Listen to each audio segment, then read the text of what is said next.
Tuhan. Itu semua karena mujizat Tuhan yang terbesar dalam hidup kami. Terima kasih Bapak, terima kasih. Kami sungguh bersyukur pagi hari ini Engkau memberikan kesempatan yang indah bagi kami untuk datang beribadah di hadapan Tuhan.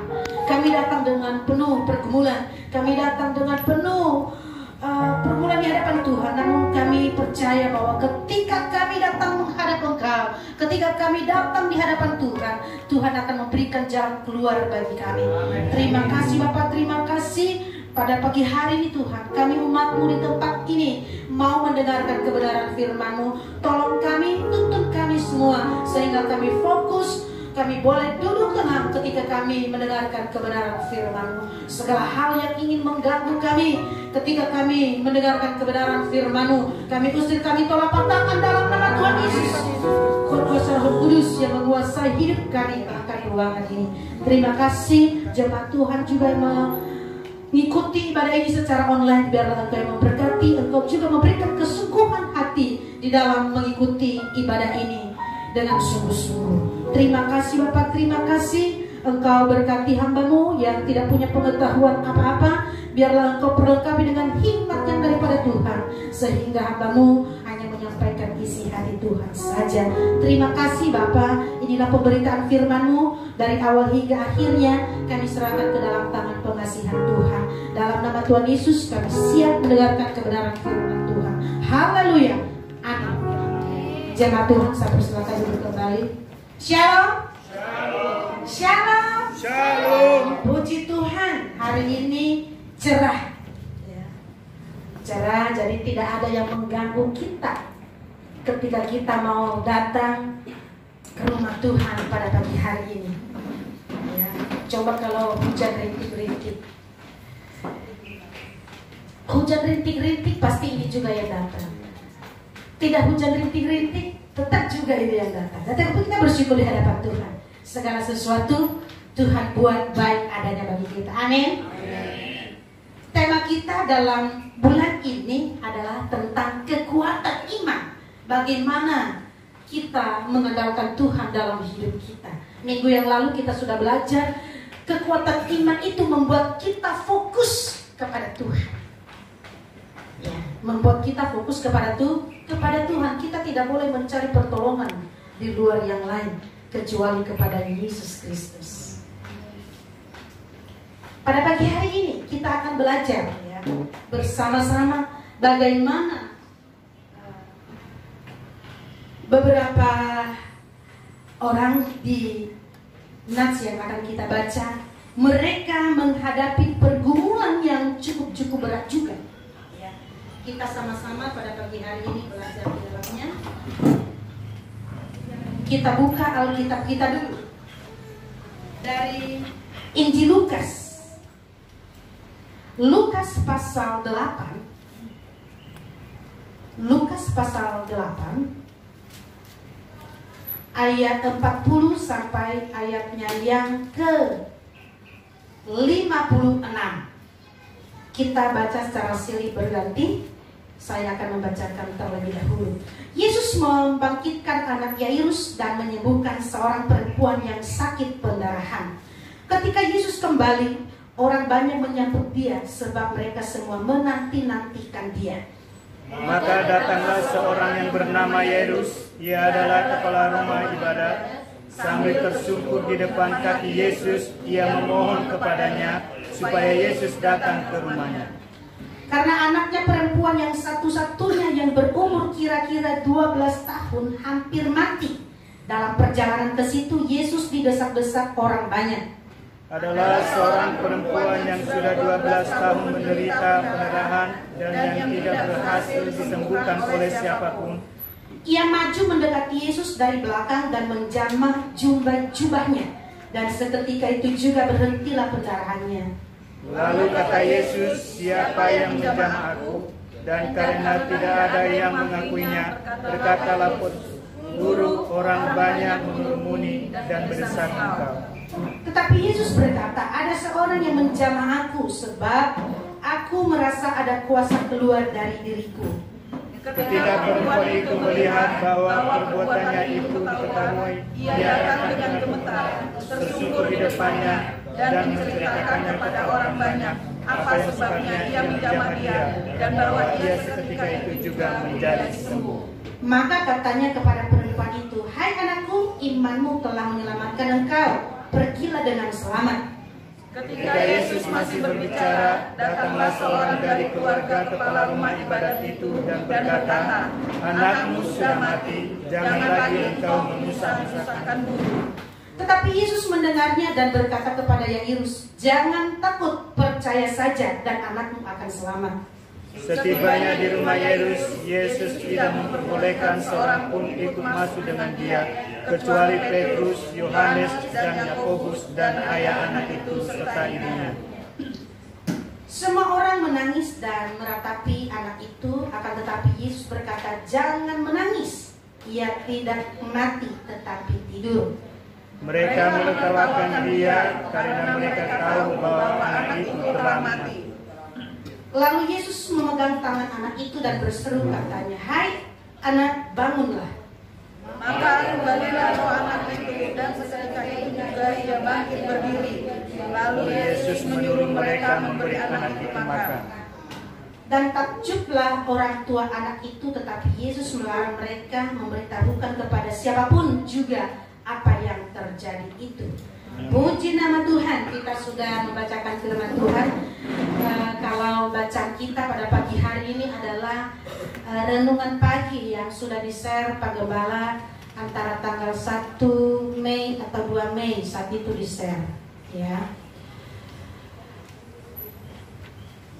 Kita bersyukur kepada Allah, kita diberikan tema, ya, kekuatan iman.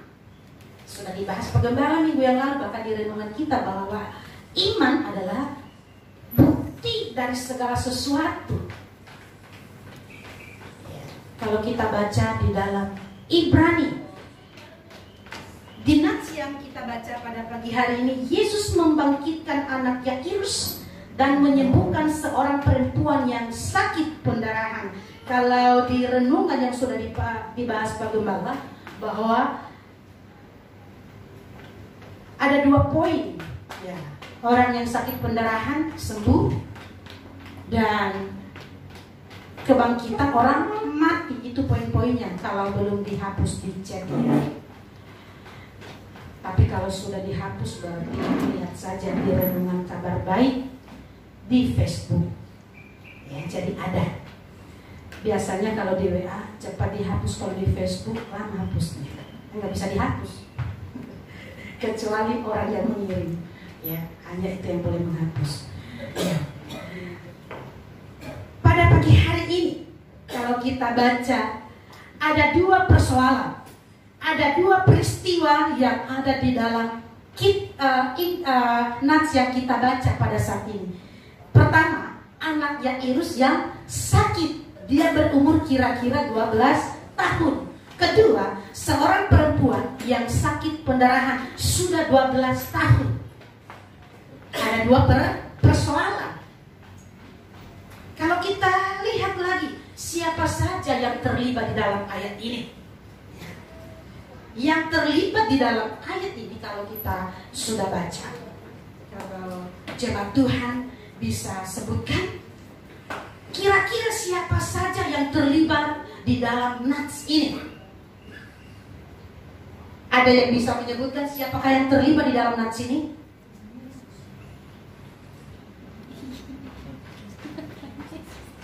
Saya sudah tulis di catatan saya, ada beberapa. Yang pertama adalah Yairus yang terlibat di dalam ayat ini. Yairus kepala rumah ibadat. Kedua, anak Yairus umur kira-kira 12 tahun di ayat yang ke-42. Ketiga, perempuan yang sakit pendarahan. Keempat, Petrus. Kelima, Yohanes. Ketujuh, Yakobus. Kedelapan, Yesus. Kesembilan adalah orang-orang yang ada di dalam nats ini, yang ikut di dalamnya. Ada banyak yang terlibat. Siapa saja sih yang ada di dalam nats ini? Ya mungkin nanti kalau sudah waktunya Pak Gembala akan berkali kita lagi melalui ilmu hermeneutik, ya, para calon-calon hamba Tuhan yang menyampaikan firman Tuhan. Nah, ini yang terlibat. Bagaimana reaksi daripada setiap orang yang terlibat ini? Yairus adalah kepala rumah ibadat. Dia adalah orang pertama yang datang kepada Yesus untuk memohon pertolongan, meminta pertolongan supaya anaknya yang sakit hampir mati ini sembuh. Ingat ya, yang datang pertama kepada Yesus adalah Yairus. Dia datang dengan penuh permohonan supaya anaknya yang sakit ini sembuh. Tetapi di tengah-tengah perjalanan ada sesuatu yang terjadi. Ada perempuan yang pendarahan selama 12 tahun. Dia juga memiliki kerinduan supaya dia sembuh. Sehingga perjalanan Yesus menuju rumah Yairus tidak berjalan mulus. Terhenti dulu karena ada yang meminta pertolongan kepada Tuhan. Kalau kita bisa baca siapa yang duluan sembuh di sini, anaknya Yairus apa perempuan yang sakit pendarahan? Ya, perempuan yang sakit pendarahan. Kalau kita pikir-pikir, ya ampun, kenapa dia duluan? Padahal dia orang kedua yang datang meminta pertolongan. Di sini juga meminta pertolongan. Apa yang menjadi perbedaan di antara pergumulan kedua orang ini? Memiliki pergumulan yang sama-sama supaya sembuh. Orang pertama dengan penuh kerendahan hati tersyukur di hadapan Tuhan untuk meminta pertolongan supaya anaknya sembuh. Yang kedua juga dia tersyukur juga. Dia berjalan seret-seret deh supaya dia bisa sampai kepada Yesus. Dia sembuh dari sakitnya. Apa yang menjadi perbedaan dari kedua permohonan ini, persoalan ini? Yang pertama, kenapa perempuan yang sakit pendarahan yang duluan mengalami mukjizat Allah? Pertama, karena yang sakit pendarahan ini dia datang secara pribadi memohon pertolongan kepada Tuhan. Amin. Dia datang secara pribadi tanpa perantara. Itulah yang membedakan kenapa orang kedua lebih duluan dari orang pertama. Kalau kita baca, kita analisa kenapa? Ya karena dia datang secara pribadi kepada Yesus. Asalku jamah saja cuma jubahnya aku sembuh. Dia memiliki pengharapan yang sungguh-sungguh, memiliki iman yang sungguh-sungguh di hadapan Tuhan bahwa asalku jamah saja aku akan sembuh tanpa perantara. Kalau yang pertama memang dia juga membutuhkan pertolongan, tetapi bukan secara pribadi dia datang kepada Yesus. Perantaranya adalah bapaknya. Sehingga agak sedikit tersendat, bukan tidak terjadi mujizat. Kalau kita baca endingnya, dia juga sembuh. Jadi kalau kita mau terapkan dalam kehidupan kita anak-anak Tuhan, jemaat Tuhan di tempat ini, mungkin sering kali kita berkata, kenapa sih doa saya lama? Padahal aku yang duluan percaya Yesus. Dia belakangan, kenapa dia langsung diberkati sama Tuhan? Kita mau lihat, apakah kita datang secara pribadi dengan sungguh-sungguh di hadapan Tuhan. Bukan masalah siapa yang duluan dan siapa yang belakangan. Kalau kita melihat para pekerja pada saat itu, ada yang terdahulu menjadi yang terkemudi. Kemudian saat itu mereka komplain, dia baru datang Tuhan, kenapa sama gaji kami? Tetapi walaupun dia datang belakangan, tetapi dia memberi hati sungguh-sungguh mengerjakan pekerjaannya. Yang dari pagi berleha-leha saja, yang penting jamnya udah selesai. Yang penting jamnya udah selesai. Kapan ya? Jam 12 makan dulu. Aduh, masuk dulu ini 1 jam, jam 1 lagi nanti mulai. Aduh, kapan ya? Jam 4. Karena dia udah hitung. Hanya masalah jam. Dia tidak melakukan tugasnya dengan sungguh-sungguh. Makanya Tuhan mengatakan, itu urusan saya. Jangan komplain. Ya. Walaupun orang kedua baru datang, tetapi dia datang dengan penuh kesungguhan hati, maka terjadilah mujizat itu kepada perempuan yang benar hati. Amin. Dalam kehidupan kita juga, kita memiliki pergumulan yang sungguh berat. Kita juga berkata, Tuhan, saya mau datang sama pegembala nih, sama Ibu Amel, doain ya aku lagi ini. Tetapi yang butuh pertolongan ini ogah-ogahan, tidak mau berdoa dengan sungguh-sungguh. Biar deh Ibu Amel sama pegembala dah yang sungguh-sungguh sangat tua. Itu tidak akan terjadi. Tuhan membutuhkan kesungguhan hati kita semua. Amin. Kita mau meletakkan batu pertama di bulan Juni ini. Diperkirakan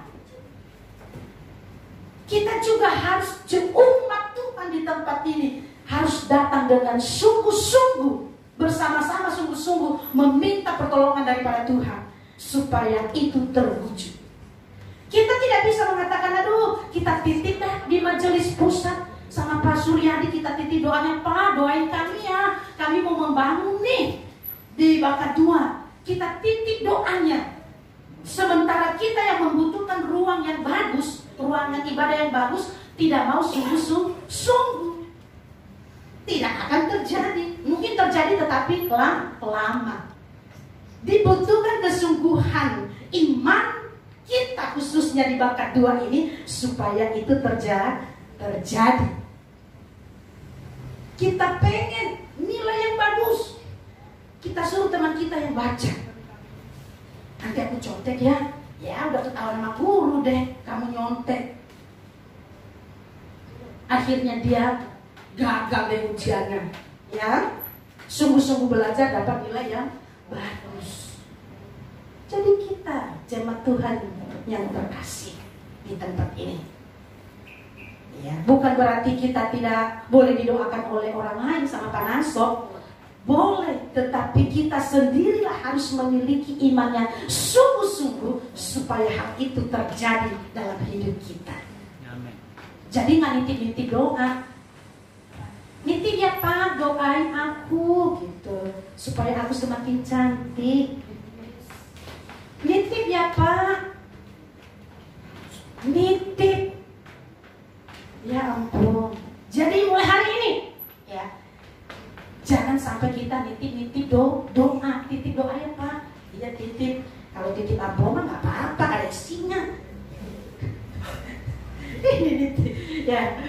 Jadi kita harus sungguh-sungguh. Ya. Kenapa ini juga bisa terjadi? Karena kedua, ya, dia datang dengan penuh kesungguhan hati supaya sembuh. Kedua, ada tindakan yang berjalan. Ya, perempuan yang pendarahan ini dia berjalan. Dia bergerak supaya dia bisa menjamah jubah-jubah Tuhan. Dia tidak hanya mentok di tempat, stuck di tempat. Aduh, ya udah deh, saya beriman nih, saya sembuh. Tetapi tidak melangkah. Kita juga harus melangkah. Ada tindakan kita. Ini yang dilakukan oleh perempuan yang sakit pendarahan ini. Ada tindakan di dalamnya. Dia tidak hanya menunggu. Saya mendengar bahwa Yesus akan melewati kota ini, jadi saya akan duduk manis dan berdoa, Tuhan sembuhkanlah aku. Tidak, tetapi dia berjalan. Dia berusaha supaya bisa menjamah. Walaupun tidak berhadapan langsung dengan Tuhan, tetapi imannya berkata, asal ku jamah saja jubah-jubahnya, aku akan sembuh.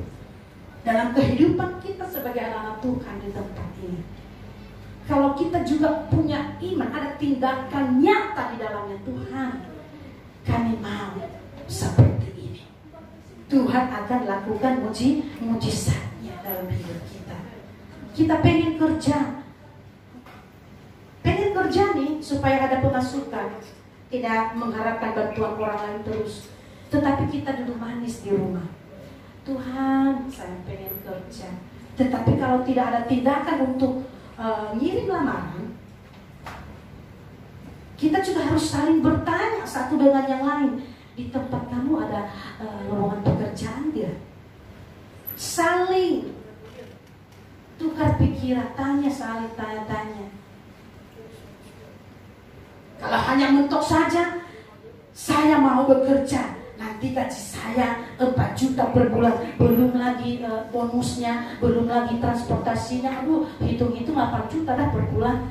Cuma hitung-hitung aja, hitung dalam mimpi, tetapi tidak ada tindakan satu sama sekali di dalamnya. Kita juga harus bergerak, jemaat Tuhan, ya, kita mau membangun di tempat ini. Kita juga harus bergerak bersama-sama, gerakan 1000-nya. Ya. Bergerak bersama beriman, Tuhan. Tolong, kami udah gerakan 1000 ini, berkati kami. Kita tidak bisa mengandalkan Tuhan sama doakan yang ini ya, jadi donatur bagi kami. Tidak bisa juga.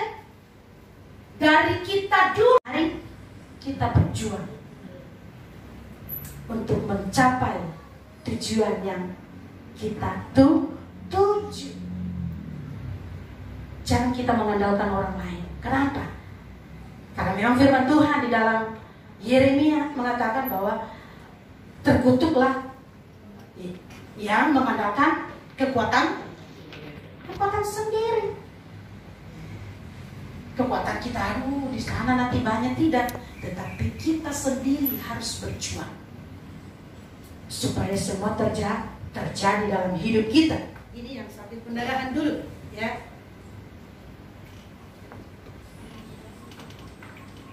Makanya mujizat itu cepat terjadi. Datang dengan penuh kesungguhan hati. Dia tidak memakai perantara. Berikutnya, bertindak. Ada tindakan di dalamnya. Dia berjalan, berjuang supaya sembuh. Makanya Tuhan menjawab, imanmu menyelamatkan engkau. Iman kita yang menyelamatkan kita. Ya, jemaat Tuhan yang terkasih. Nah, anak ini perempuan yang pendarahan. Yang berikutnya, anak Yairus. Ya. Ketika sudah selesai, perempuan yang pendarahan ini sembuh. Mau berjalan, tetapi ada anggota keluarga. Nggak usah lagi menyusah-nyusahkan guru. Kalau kita baca di ayat selanjutnya, nggak usah lagi menyusah-nyusahkan guru. Ya, ayat 49.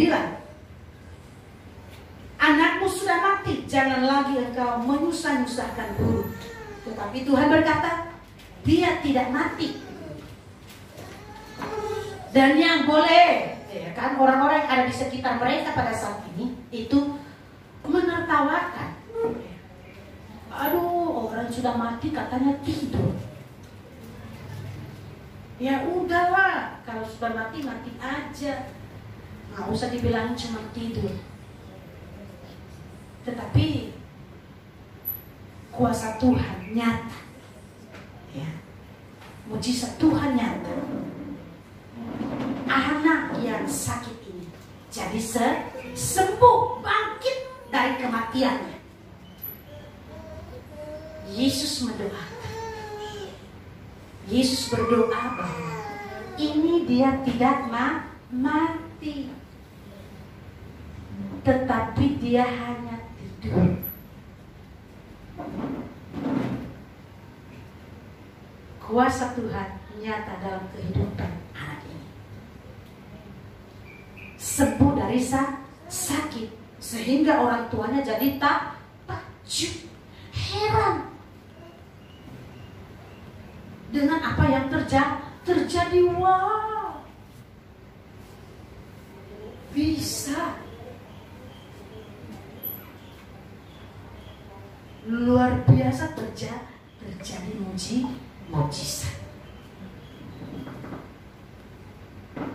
Terkadang dalam kehidupan kita, jemaat Tuhan, mungkin kita berkata dulu, kenapa ini terjadi, kenapa dan kenapa. Kita tidak perlu bertanya-tanya lebih dalam, tetapi mari kita datang dengan penuh kerendahan hati di hadapan Tuhan, bahwa segala sesuatu yang kita alami, segala sesuatu yang kita hadapi dalam hidup kita, Tuhan tidak pernah tinggalkan kita. Tuhan selalu ada dalam hidup kita. Adakah kita mencari Tuhan dengan sungguh-sungguh? Kenapa dia duluan? Kok aku belakangan? Kelihatannya aku yang rajin ke gereja, kelihatannya aku yang rajin melayani Tuhan, tetapi kenapa yang lain yang duluan diberkati oleh Tuhan? Melalui firman Tuhan pada pagi hari ini, mari kita koreksi diri kita masing-masing. Ketika kita melayani Tuhan, ketika kita rajin datang beribadah di hadapan Tuhan, adakah iman kita sungguh-sungguh mencari Tuhan? Apakah hanya sebagai rutinitas saja? Daripada di WA lagi nanti dari mana sih Bu? Kok gak ibadah? Daripada ditanya, mending deh saya datang. Sebagai rutinitas semata. Kita memang melayani Tuhan, tetapi kita hanya menghabiskan waktu daripada saya di rumah, daripada semuanya, biar kelihatannya rohani. Biar kelihatannya rohani, saya mau rajin melayani Tuhan, mau rajin mengikutinya. Tetapi kalau kita mungkin jauh sebenarnya dari apa yang Tuhan harapkan dalam hidup kita. Pagi hari ini firman Tuhan mengingatkan kita kembali, jemaat Tuhan di tempat ini. Ketika kita memiliki pergumulan yang berat, ketika kita memiliki pergumulan seolah-olah tidak ada lagi jalan keluar di dalamnya, marilah kita datang dengan penuh kerendahan hati sama Tuhan. Tersyukur di hadapan Tuhan. Kita datang bahwa kita memang benar-benar orang yang tak berdaya, orang yang tidak mampu melakukan apa-apa. Hanya Yesus yang sanggup melakukannya dalam hidup kita. Amin. Amin. Jangan kita mengandalkan kekuatan kita sendiri, tetapi mari kita datang dengan penuh kesungguhan hati, dengan iman yang sungguh-sungguh bahwa kita membutuhkan pertolongan Tuhan. Bapak Yairus dan Ibu yang sakit perdarahan ini memiliki kesungguhan yang sungguh-sungguh di hadapan Tuhan, bahwa saat mereka dalam kondisi yang tidak bisa dibantu oleh manusia, mereka datang dengan sungguh-sungguh di hadapan Tuhan. Mereka datang sendiri. Bapak Yairus datang sendiri kepada Tuhan, tidak pakai perantara. Ibu yang sakit perdarahan juga tidak pakai perantara. Dia tidak memanggil para murid Yesus pada saat ini. Petrus, Yohanes, Yakobus, tolong dong aku, saya mau ketemu Tuhan Yesus nih, supaya saya sembuh. Tetapi dia berjalan sendiri. Dia sembuh. Bukan berarti kita tidak boleh meminta doa ya sama para hamba Tuhan di tempat ini. Kita tidak perlu lagi dukungan, tidak, tetapi terlebih kita yang membutuhkan pertolongan itu harus datang secara sungguh-sungguh di hadapan Tuhan. Amin. Amin. Kita mau doa 10 malam di tempat ini karena kita mau fokus di dalam pembangunan rumah ibadah Tuhan di tempat ini. Mari jemaat Tuhan, mulai Jumat depan, karena hari Kamis kita ibadah jam 8 pagi di tempat ini. Ibadah kenaikan Tuhan Yesus ke surga pada jam 8 pagi. Hanya sekali ibadahnya. Kita datang dengan penuh kesungguhan.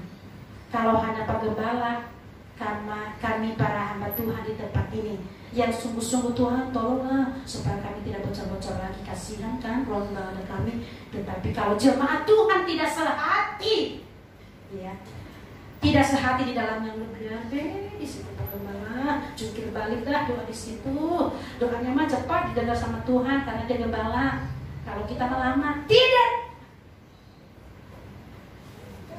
Kita harus sama-sama. Tidak boleh mengandalkan seseorang seperti ini tadi, tidak mengandalkan seseorang, tetapi berjalan. Kita jangan mengharapkan bantuan nanti dari sana banyak kita kirim proposal di luar negeri, tetapi kita sendiri tidak mau berkorban karena di sana maunya banyak di sana tuh. Kalau di sini mah itu kering. Di sini mah kering banget. Asap katanya kalau sumur. Asap sumurnya nggak ada. Tidak, tetapi kita, ya, walaupun nanti ada bantuan dari sana-sananya, itu sudah luar biasa. Kalau kita juga tidak ada modalnya sama sekali, aduh, ya udahlah, panas sudah di situ. Tidak. Jadi jemaat Tuhan yang terkasih, ya, firman Tuhan mengingatkan kita pada pagi hari ini, mari kita datang di hadapan Tuhan dengan iman yang sungguh-sungguh. Amin. Amin. Amin. Amin. Hari ini tanggal 14, ya, hari Kamis tanggal 18. Saya percaya bahwa pada pagi hari ini semua semangat karena kita memiliki keyakinan yang sama bahwa Yesus satu-satunya jawaban dalam hidup kita. Apapun keadaan kita, apapun pergumulan kita, hanya Yesus yang sanggup memberikan jalan keluar dari setiap persoalan hidup kita. Amin. Kita juga percaya rumah ibadah kita di tempat ini akan terbangun oleh karena kita memiliki iman yang sama. Seluruh umat Tuhan di Bakat 2, rumah ibadah ini bisa terbang. Nama Tuhan dipermuliakan. Amin. Amin. Amin. Haleluya. Puji Tuhan. Jadi pada pagi hari ini mari kita datang dengan penuh kesungguhan hati di hadapan Tuhan. Datang sendiri, ya, berjuang. Jangan lagi memakai perantara. No, misalnya nitip doa, ya selalu nitip doa. Ntar pada komen lah itu sama komplain sama Ibu Amel, ada banget Ibu Amel nih ngomongnya jangan nitip. Berarti nggak usah lagi minta tolong sama Ibu Amel. Ntar jadi doa, didoakan. Tetapi kita yang terlebih membutuhkan pertolongan ini, kita harus datang sendiri di hadapan Tuhan. Ya. Berikutnya, kita harus berjalan, kita harus bertindak supaya mujizat itu nyata dalam hidup kita. Amin. Amin. Amin untuk firman Tuhan. Di saat